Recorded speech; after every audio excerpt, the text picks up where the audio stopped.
A new government watchdog report offers President Bush a powerful new way to terrify the American people. In our fourth story tonight, forget Iran. He would do much better with one speech outlining the 5-year record of his Department of Homeland Security, or even just the waste, fraud, criminality, and perhaps worse, ineptitude, incompetence, and inability to complete virtually anything, as cataloged in the new report by Citizens for Responsibility and Ethics in Washington.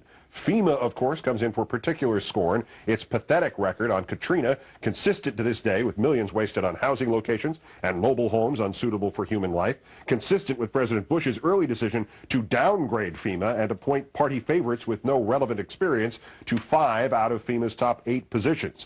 More importantly, under current Secretary Michael Chertoff and his predecessor Tom Ridge, DHS overall has consistently outsourced millions, even billions, for security measures yet to materialize at airports, at seaports, at the border, and throughout the nation's once admired disaster response infrastructure, while Ridge and at least 89 other former DHS officials have turned their lackluster performance into lucrative private positions, often with companies which had benefited from DHS largesse.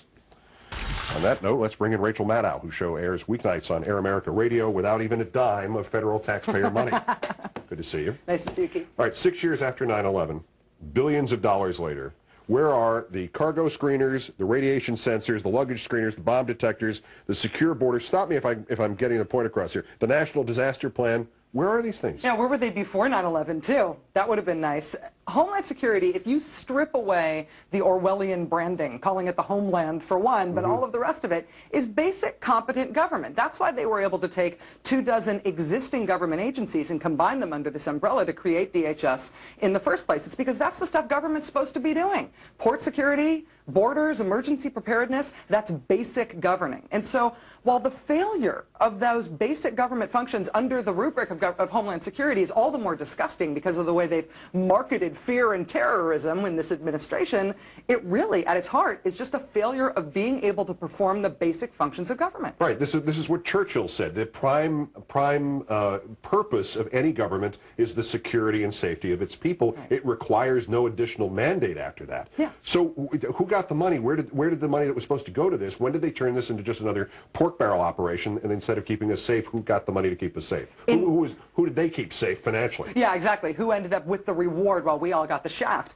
The worse off the government agency, the more poorly run the agency, the worse the government does its contract oversight, the better it is for people who are trying to pry loose money out of that agency. So whether you're Tom Ridge turning around after your tenure as Homeland Security Secretary and cashing right in on that right after your tenure, or whether you are, you know, the organization, the company that sold them hundreds of millions of dollars worth of port radiation detectors without the pesky requirement that they work, the worse off the agency, the easier it is to screw the taxpayer by pulling money out of that agency. What was that thing said by one of the businessmen during the Civil War? You can sell the government almost anything if you have the guts to ask.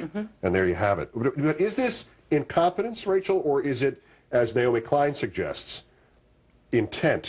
That this is a system designed not for Homeland Security, but it's designed to funnel taxpayer money away from the federal government into the hands of friendly corporations.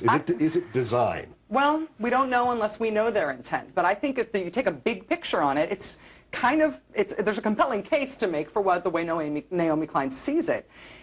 In Reagan's second inaugural, he said government is not the solution, government is the problem.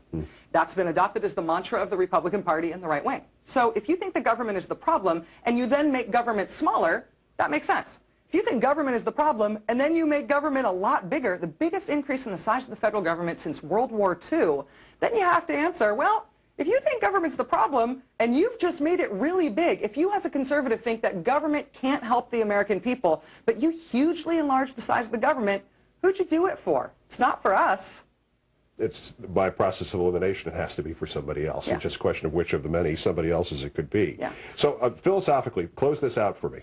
Why does the right care so much about listening to my conversations, reading your emails, but not only caring about that, but prioritizing that over inspecting cargo, which actually could blow up even if it's just accidentally. Right. Why are searching our bank records more rewarding than searching the cargo that goes on our planes? Well, eavesdropping and the kind of scuppering of the Fourth Amendment that we've seen gives the government power, gives them power over our citizens. It gives them the kind of power that they could have never really dreamed of having before 9/11 and before this branding. Whereas searching the cargo containers, A, costs money, and all it does is keep us safe. Right. And frankly, you know, when you've got your priorities straight, those things apparently fall down lower on the list. Yeah, it begins to look, after you watch it day in and day out for 5 years, that it's all a nice, convenient excuse to do what they wanted to do anyway. Yeah. Rachel Maddow, the host of the Rachel Maddow Show on Air America.